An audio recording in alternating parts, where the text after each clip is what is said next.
नमस्कार दोस्तों, ocean network में आपका स्वागत है।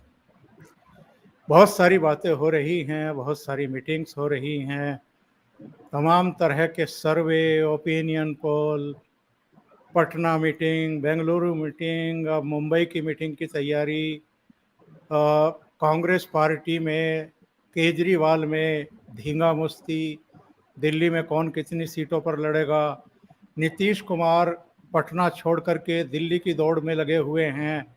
शायद ये भांपने की कोशिश कर रहे हैं कि अगर बेंगलुरु में ये कहा गया था कि संयोजक मुंबई में तय करेंगे, तो फिर संयोजक के तौर पर किसको मन बना रही है कांग्रेस पार्टी या दूसरे दल। तमाम तरह की गतिविधियां इधर चल रही हैं। अभी मानसून सत्र खत्म हुआ है, जिसमें अचानक कांग्रेस की तरफ से अविश्वास प्रस्ताव ले आया गया और उसमें जो पिटाई हुई है कांग्रेस की और दूसरे दलों की, वो भी हमने देखी है।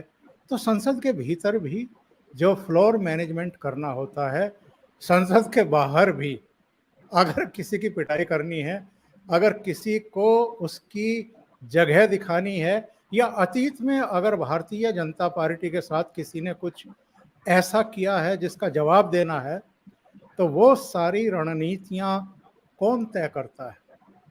जाहिर है, अगर प्रधानमंत्री पद पर नरेंद्र मोदी जैसा तेज तर्रार नेता है तो उनका इन्वॉल्वमेंट तो कहीं ना कहीं रहता होगा, लेकिन जो उनके सेकंड मैन है, और ये हाई कमान कल्चर तो भारतीय जनता पार्टी में नहीं है। यह हाई कमान कल्चर तो अभी भी कांग्रेस से ही जुड़ा हुआ है और उसका सत्यानाश किए दे रहा है। पर यहाँ एक अंडरस्टैंडिंग जरूर दिखाई देती है। नरेंद्र मोदी और अमित शाह के बीच जो ये सिलसिला है सहयोग का, एक दूसरे पर विश्वास करने का, मिलकर के रणनीतियां तय करने का, अलग अलग राज्यों में किसके साथ जाना है, किसके साथ नहीं जाना है, अकेले लड़ना है, क्या करना है, कौन से मुद्दे होंगे, ये सारी चीजें। इसके अलावा भी बहुत कुछ। एक दौर था अटल अडवाणी का दौर, हम सबको याद है, और आज नरेंद्र मोदी और अमित शाह का दौर है, और इसमें किसी को कोई शक नहीं है। हाँ, भारतीय जनता पार्टी के राष्ट्रीय अध्यक्ष जेपी नड्डा हैं, उनसे पहले राजनाथ सिंह भी रहे हैं, बीच में अमित शाह रहे हैं। पर अमित शाह जब राष्ट्रीय महासचिव थे, अध्यक्ष नहीं बने थे, तब भी वो कम पावरफुल नहीं थे। और कौन भूल सकता है कि जब सितंबर 2013 में नरेंद्र मोदी को प्रधानमंत्री पद का चेहरा बनाया गया, तो अमित शाह को राष्ट्रीय महासचिव के तौर पर ले आया गया। उत्तर प्रदेश में पार्टी को जिता लाने की और मैक्सिमम सीटें जीतने की जिम्मेदारी अमित शाह को दी गई, और अमित शाह ने ऐसी रणनीति बनाई, ऐसा सामाजिक समीकरण बनाया कि करिश्मा ही हो गया। 2009 में जिस भारतीय जनता पार्टी को केवल 10 सीटें मिली थी, उसकी 61 सीटें बढ़ गई और उसे उत्तर प्रदेश में 71 सीटें मिली। और वो 71 सीटें अगर नहीं मिलती तो शायद भारतीय जनता पार्टी को अकेले दम पर 282 सीटें भी नहीं मिलती। ये जो जोड़ी है, क्या विपक्ष के पास इसकी किसी भी तरह की कोई काट है, कोई रास्ता है क्या उनके पास? किसी भी पॉलिटिकल पार्टी में कहीं दूर दूर तक कोई दिखाई देता नहीं है। अभी हाल में हमने अविश्वास प्रस्ताव पर भी नरेंद्र मोदी और अमित शाह की जुगलबंदी देखी। मणिपुर पर किसको बोलना है, और मणिपुर को टच करते हुए किस तरह सफाई से नरेंद्र मोदी दूसरे मुद्दों पर निकल गए, ये भी हमने देखा। तो आज मेरे साथ बहुत ही खास मेहमान जुड़ रहे हैं। खास तौर से आंकड़ों के जादूगर माने जाते हैं, की फैक्ट के सर्वे सर्वा, और आपके जाने पहचाने चेहरे डॉक्टर अविनाश सिंह मेरे साथ जुड़ रहे हैं। उनको जोड़ करके चर्चा को आगे बढ़ाते हैं। अवनीश जी, बहुत बहुत धन्यवाद। डॉक्टर साहब। नमस्कार सर, आपको, आपके सभी दर्शकों को भी। डॉक्टर साहब ये बताइए, जो मैंने अभी प्रस्तावना में कहा है, कुछ अतिशयोक्ति तो नहीं कर दी है? बिल्कुल नहीं सर, आपने बहुत सही कहा है। और मैं इसी बात को आगे बढ़ाते हुए एक बात कहूंगा कि मैंने बहुत करीब से इन दो पॉलिटिशियंस को देखा है और किसी समय में मुझे काम करने का मौका भी बहुत करीब से इन लोगों से के साथ मिला हुआ है। देखिए क्या होता है कि राजनीति को समझना, ग्राउंड को समझना, ग्राउंड पे लोगों की मांग क्या है, लोग जुड़ेंगे कैसे, इन सब मुद्दों को बहुत अच्छी तरीके से प्रधानमंत्री नरेंद्र मोदी समझते हैं। क्यों समझते हैं? क्योंकि वो लंबे समय तक आरएसएस के प्रचारक रहे और प्रचारक के तौर पे उन्होंने देश के अलग अलग राज्यों में काम किया।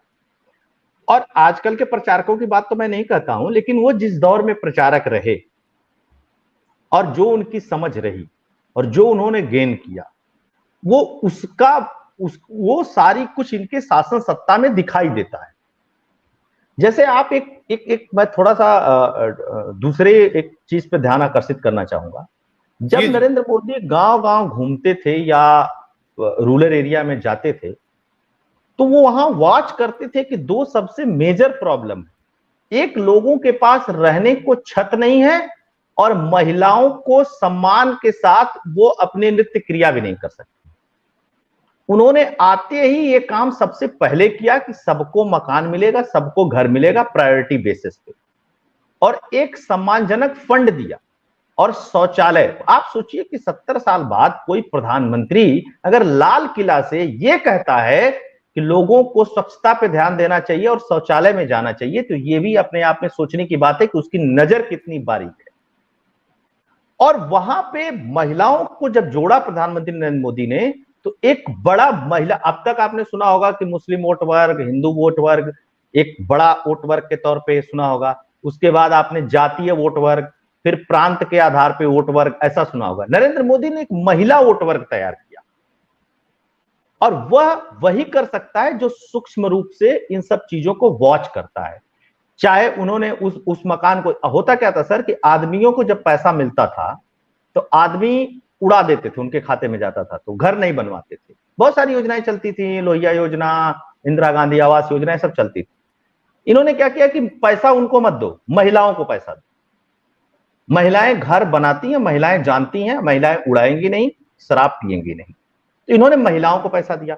महिलाएं वहां से इमोशनली टच हुई। इन्होंने महिलाओं को कहा कि अच्छा, इनको धुआं लगता है खाना बनाने के लिए, उज्ज्वला योजना के तहत इनको सिलेंडर दो। उसके बाद इन्होंने स्वयं सहायता समूह बनवा करके उनको जोड़ा। मुस्लिम महिलाओं के लिए 3 तलाक लेकर के आए। तो महिलाओं का एक वोट वर्क तैयार किया। तो ये विदाउट रिसर्च, अब बिना सेंटिमेंट को समझे, यह पॉसिबल नहीं था। ये तो प्रधानमंत्री नरेंद्र मोदी का अपना एक्सपीरियंस था। अब दूसरे व्यक्ति की बात करते हैं जिनका नाम है अमित शाह। अमित शाह का काम क्या है?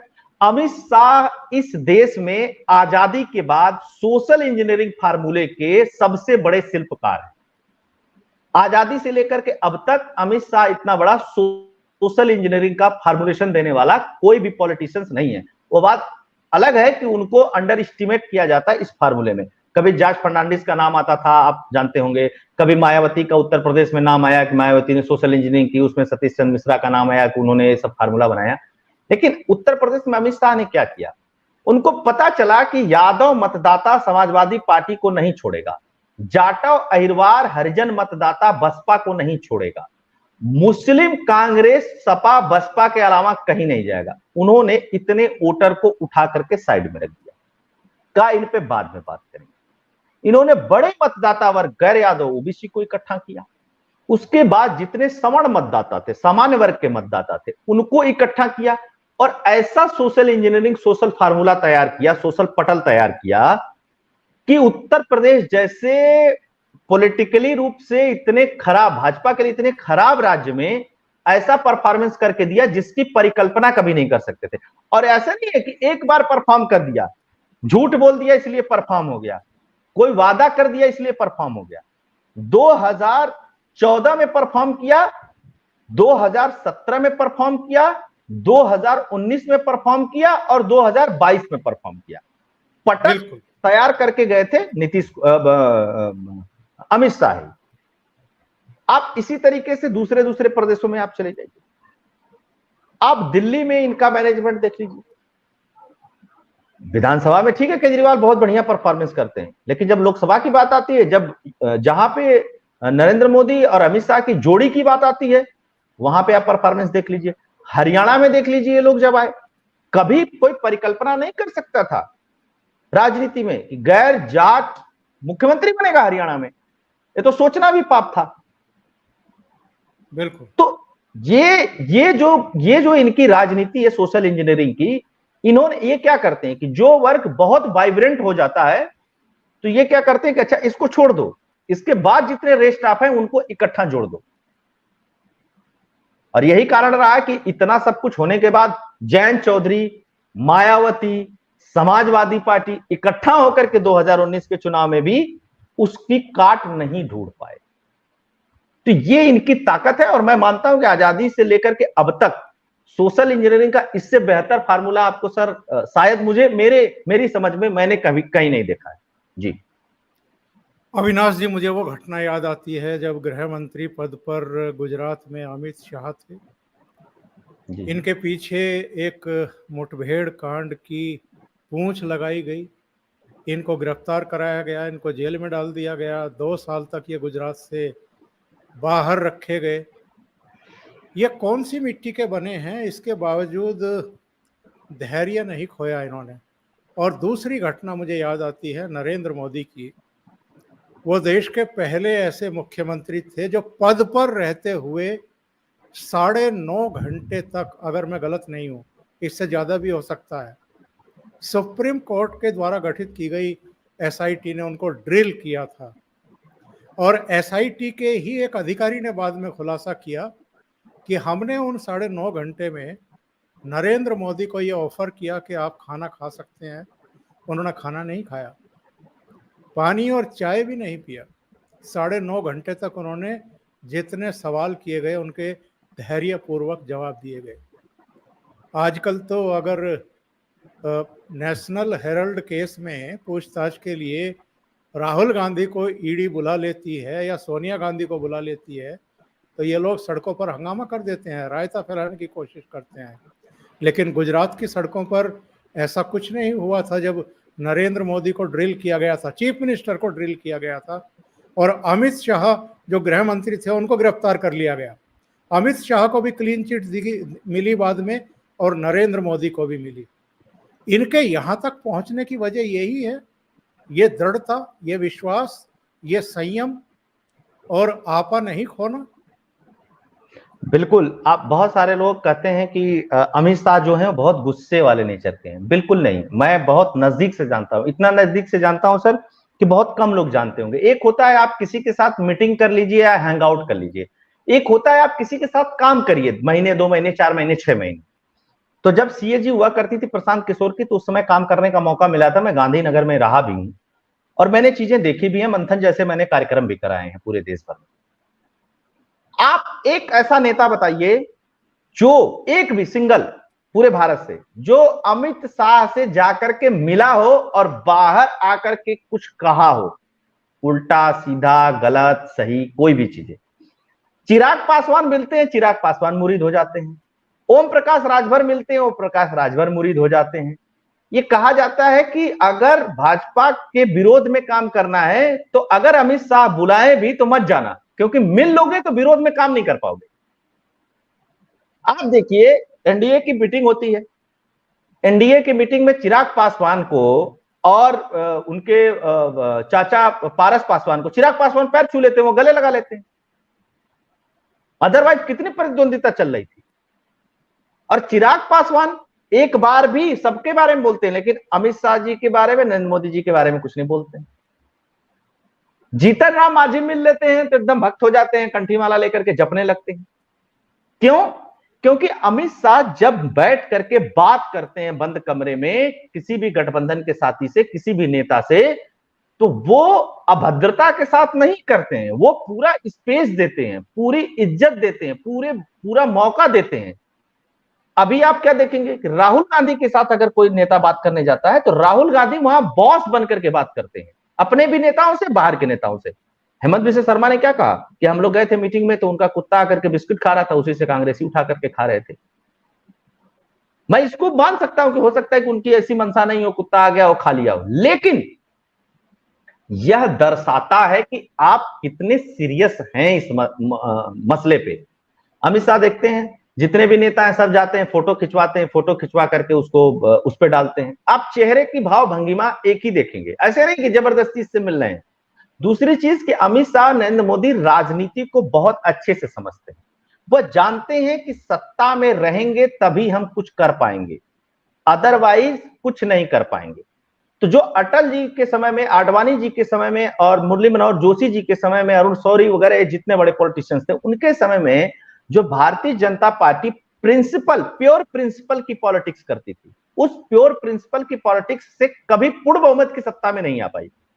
तो अमित शाह जी को जहां प्रिंसिपल तोड़ना होता है वहां प्रिंसिपल तोड़ भी देते हैं।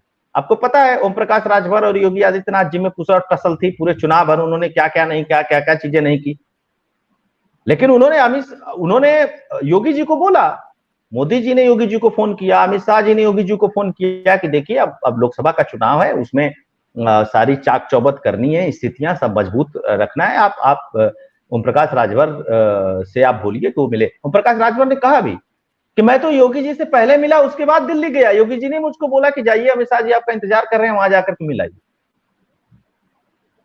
तो ये जो परिकल्पना है, ये जो चीज, हालांकि गाहे बाहे हमेशा रिपोर्ट आती रहेगी कि अमित शाह जी में और योगी जी में नहीं जम रही है, इनके में नहीं जम रही है। देखिए राजनीति में ये कोई बहुत बड़ी बात नहीं है सर, राजनीति में महत्वाकांक्षा रखना चाहिए, सबको रखना चाहिए, और ये कोई बड़ी बात नहीं। कोई परिवार की पार्टी तो है नहीं, भाई बहन लोग तो है नहीं, कोई किसी जाति का, कोई कहीं से आया हुआ, कोई कहीं से आया हुआ, किसी का कुछ बैकग्राउंड, किसी का कुछ बैकग्राउंड, कभी नितिन गडकरी को लेकर के आएगा, कभी किसी को लेकर के आएगा, तो ठीक है, वो चलता है, पार्टी है, डेमोक्रेसी है, तो चलेगा।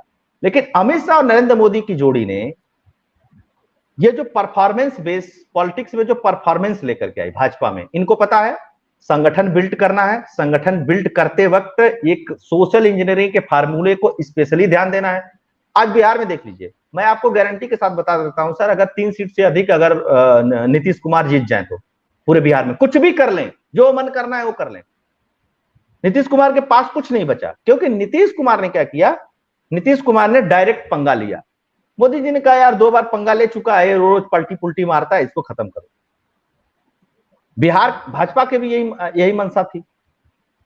आज नीतीश कुमार के पास वोट नहीं है सर ग्राउंड पे, उनके पास सांसद विधायक जरूर हैं। क्यों नहीं है? मांझी आए, उपेंद्र कुशवाहा आए, और नेता आए, छोटे छोटे आए।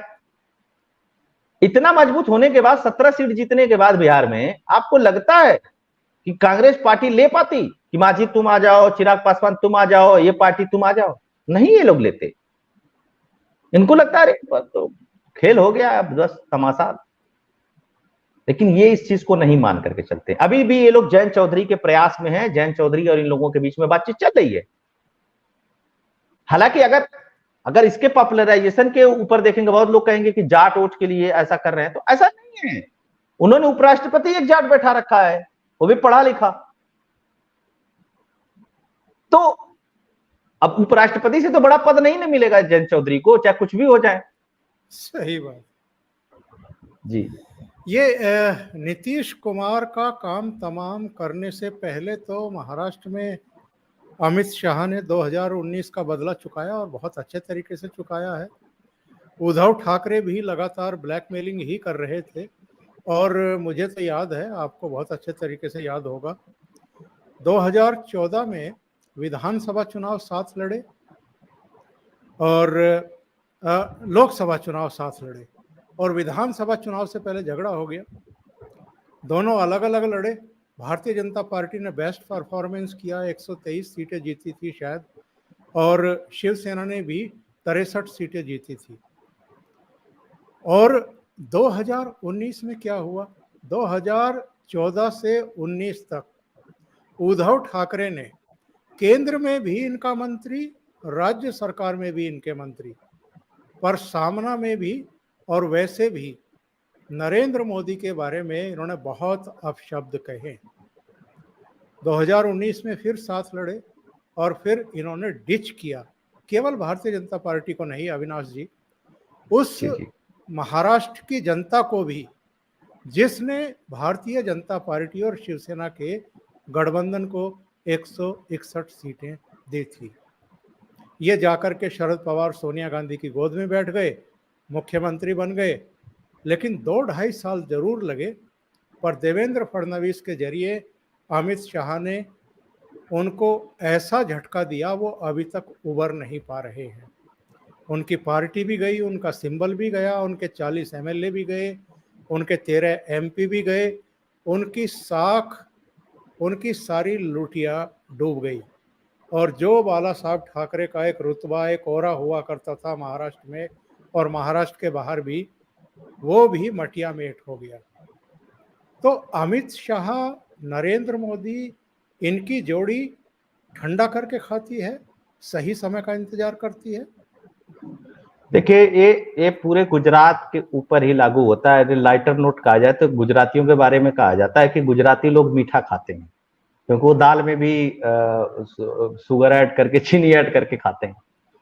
तो गुजराती मीठा खाते हैं, तो गुजराती बोलते भी मीठा है, और गुजराती ठंडा करके खाते हैं। ऐसा नहीं कि गुजरात की धरती से ये दो पहले लीडर निकले।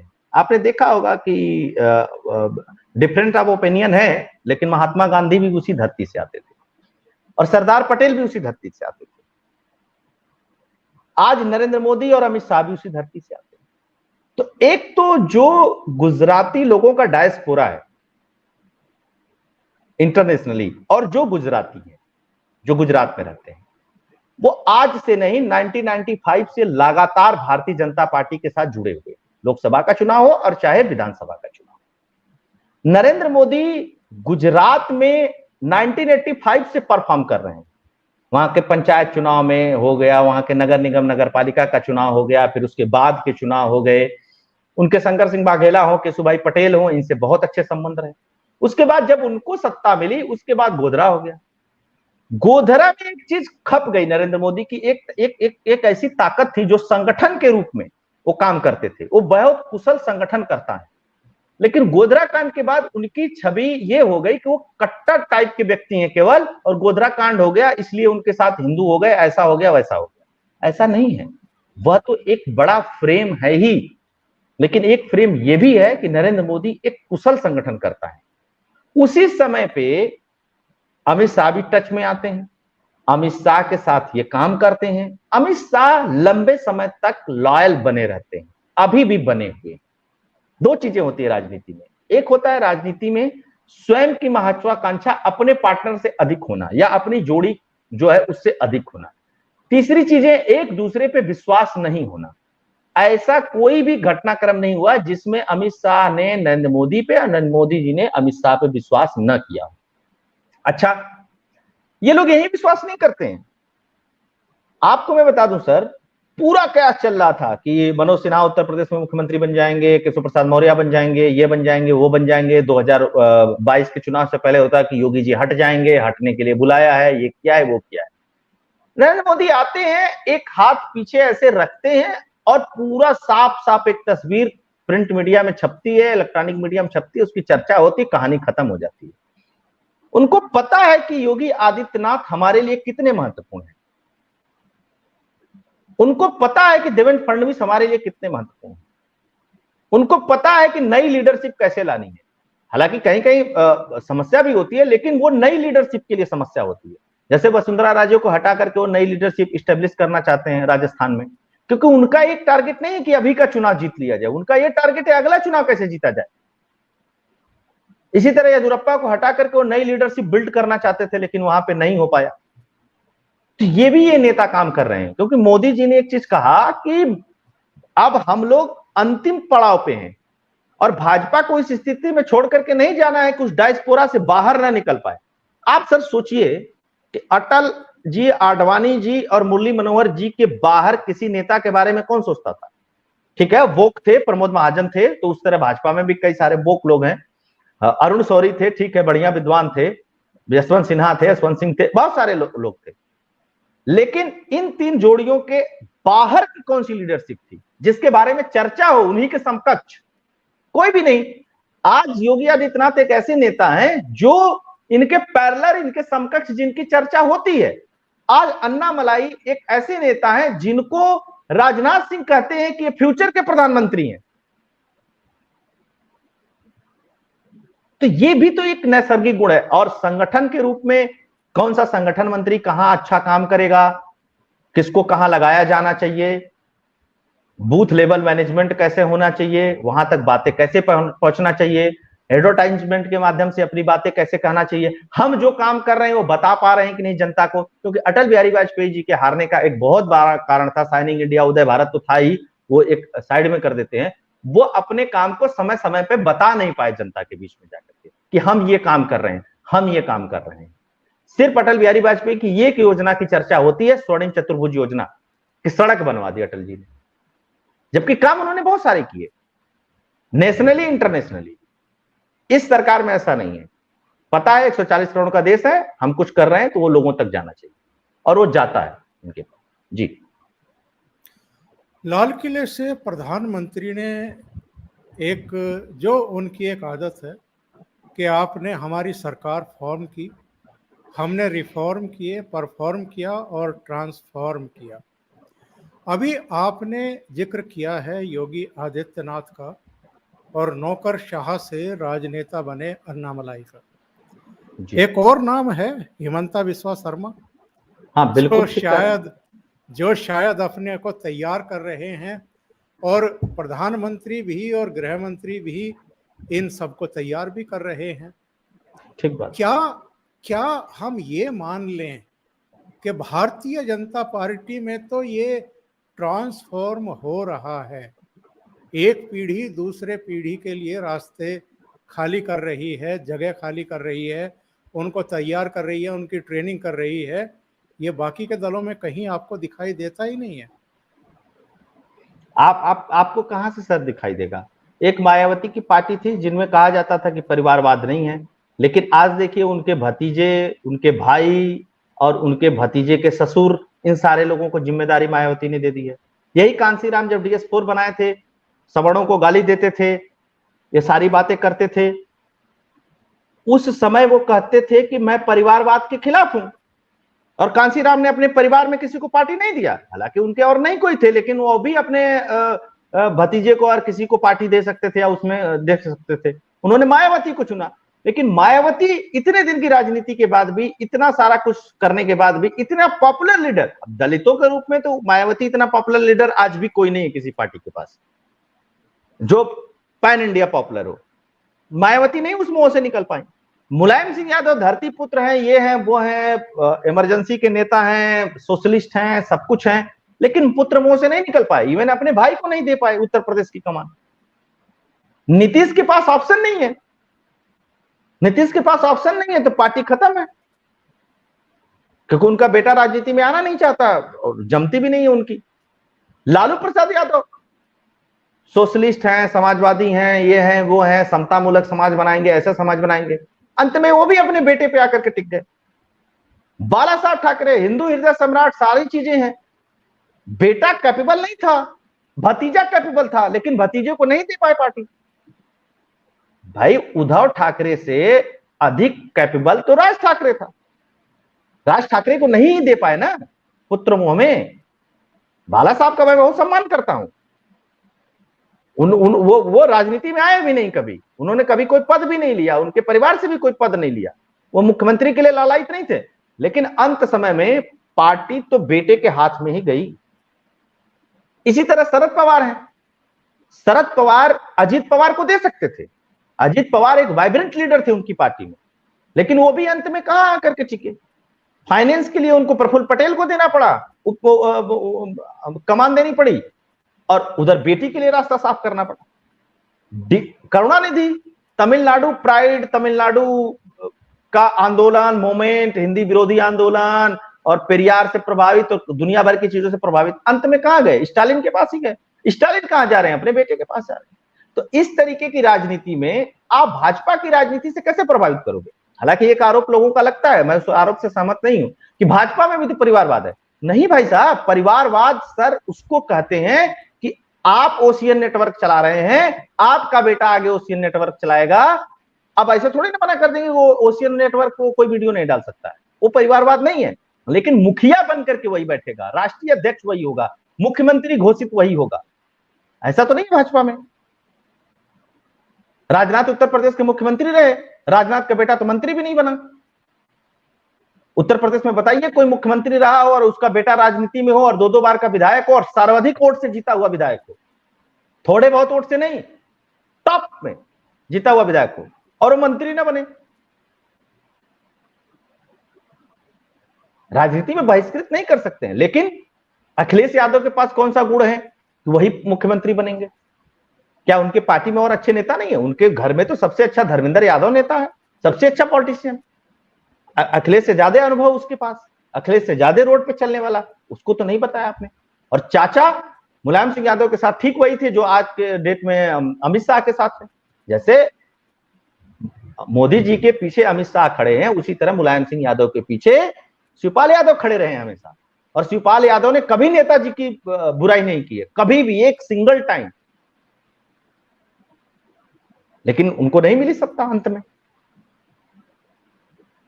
तो इस तरीके के पॉलिसी से आप भाजपा से नहीं लड़ पाएंगे। ये बताइए, 2014 से 2019 तक राजनाथ सिंह गृह मंत्री रहे। 2019 में जब नरेंद्र मोदी की दूसरी बार वापसी हुई तो होम मिनिस्टर बनाए गए अमित शाह। क्या अमित शाह से उनको ऐसे काम कराने थे जो शायद राजनाथ सिंह उतनी मजबूती के साथ, उतनी सफाई के साथ, उतने करीने से नहीं कर पाते? मैं कुछ इशारा करता हूँ। 2019 तक इस गांधी नेहरू परिवार को एसपीजी का सुरक्षा कवच मिला हुआ था। राजनाथ सिंह के रहते हुए सुरक्षा कवच नहीं हटा। अमित शाह आए एक ही झटके में। हालांकि हमने देखा पार्लियामेंट के भीतर किस कदर पेट में दर्द हुआ था कांग्रेस के नेताओं के, और उन्होंने क्या क्या नहीं कहा था कि साहब इनकी जान को खतरे में डाला जा रहा है। 2019 से 2023 आ गया, इनकी जान तो खतरे में नहीं पड़ी। तो वो झूठ ही बोल रहे थे और प्रधानमंत्री पद ना होते हुए भी एसपीजी को एंजॉय करना चाहते थे।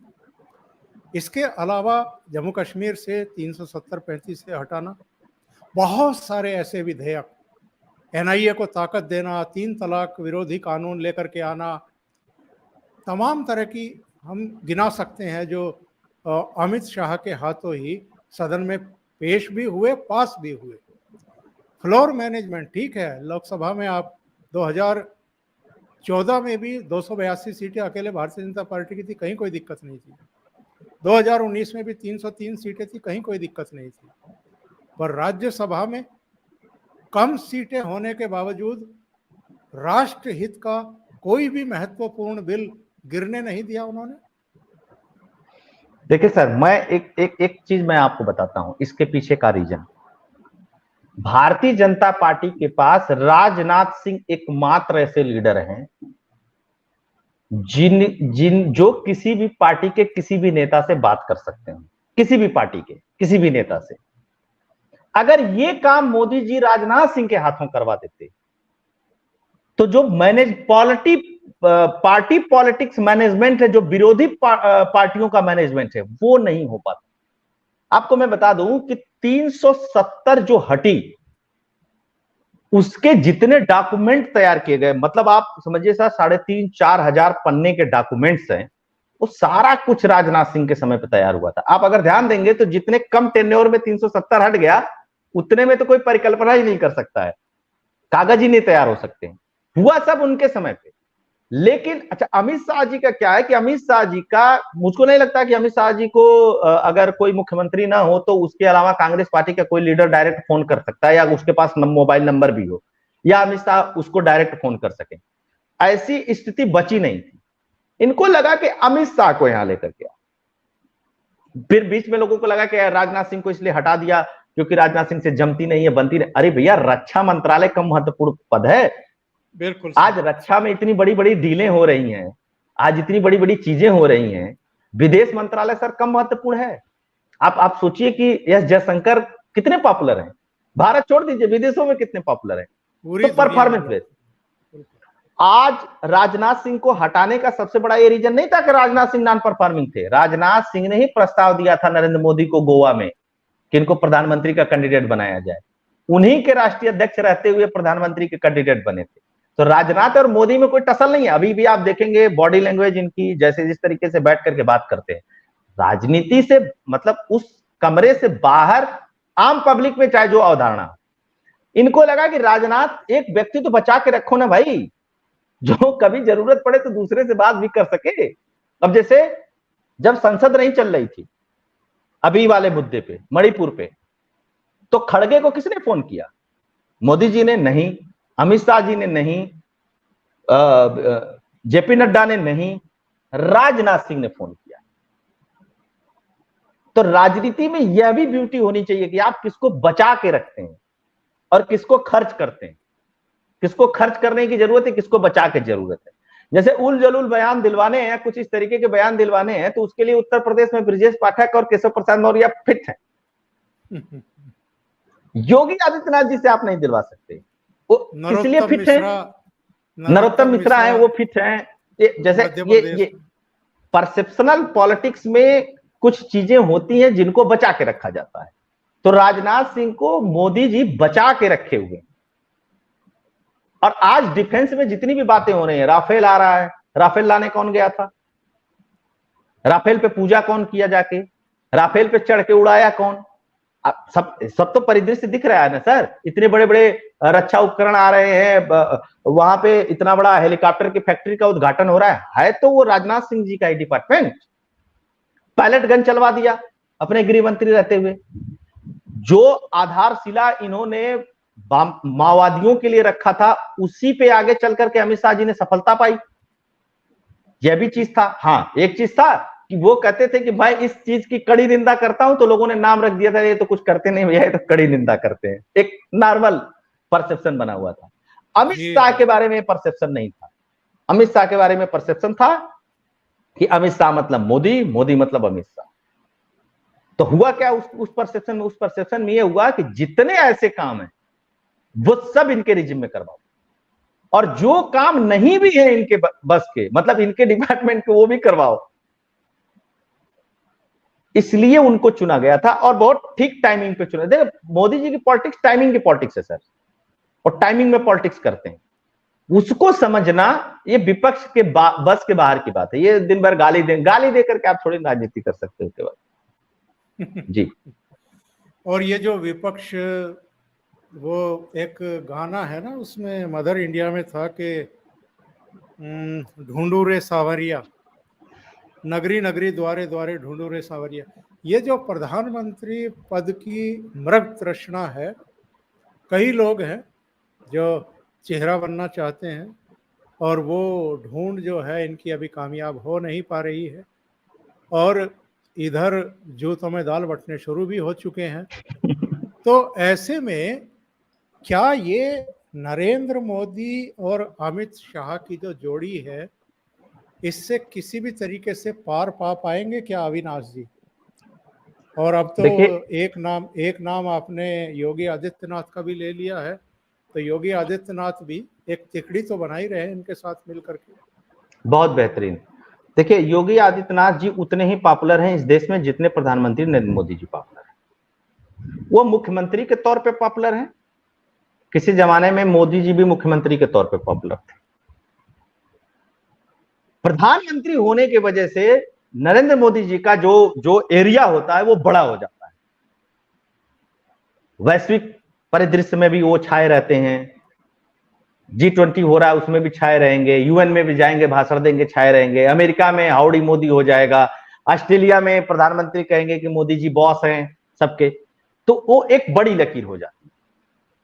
लेकिन भारत के अंदर पॉपुलैरिटी का पैमाना अगर मापा जाए तो योगी जी भी बहुत पॉपुलर लीडर है। और उसकी अच्छा पॉपुलर है तो फायदा किसको होगा? साइकिल पे थोड़ी ना वोट पड़ेगा सर। ठीक है, कोई मोदी जी के नाम पे वोट नहीं देगा, वो योगी जी के नाम पे वोट देगा, तो देगा तो भाजपा को ही वोट ना। ठीक है, कोई मोदी जी योगी जी के नाम पे नहीं देगा, वो अमित शाह के नाम पे ही दे देगा, तो देगा तो अल्टीमेटली भाजपा के नाम पे वोट ना। अच्छा, हेमंत बिश्व शर्मा जो है, हेमंत बिस्व शर्मा नॉर्थ ईस्ट से लेकर के पूरे उस रीजन के नरेंद्र मोदी हैं, आपको मैं बता दूं सर। बिल्कुल। अन्नामलाई साउथ के नरेंद्र मोदी के तौर पे उभर रहे हैं,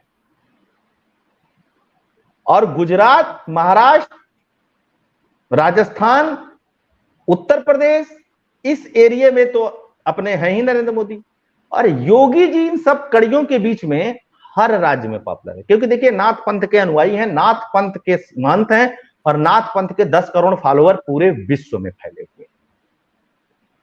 इनकी बहुत सारी पीठ है, और नाथ पंथ के लोगों की अपने आप में एक बहुत अगाध श्रद्धा है योगी आदित्यनाथ जी। दूसरी चीज कि क्लियर क्रिस्टल बोलने वाले, कोई बट नहीं, मिट्टी में मिला दूंगा तो मिट्टी में मिला दूंगा, उसमें कोई मतलब संशय नहीं है। दूसरी चीज कि मैं कहता हूं कि देखिए अमित शाह जी के पास थोड़ी व्यस्तता हो सकती है, उनके पास बीवी बच्चे हैं, मोदी जी के पास कोई व्यस्तता नहीं है, योगी जी के पास कोई व्यस्तता नहीं है। यह शासन चलाना, 24 घंटे राजनीति करना, ये इन लोगों का काम है, दोनों लोगों का। तो इनसे पार पा लेंगे। 15 दिन राजनीति, 15 दिन अमेरिका में घूमने वाले लोग नहीं पार पा सकते हैं सर। राजनीति पार्ट टाइमर काम नहीं है, राजनीति फुल टाइमर काम है। और राहुल गांधी यहां फेल है, और भाजपा चाहेगी कि राहुल गांधी वर्से मोदी ही हो, ताकि मेहनत कम करनी पड़े।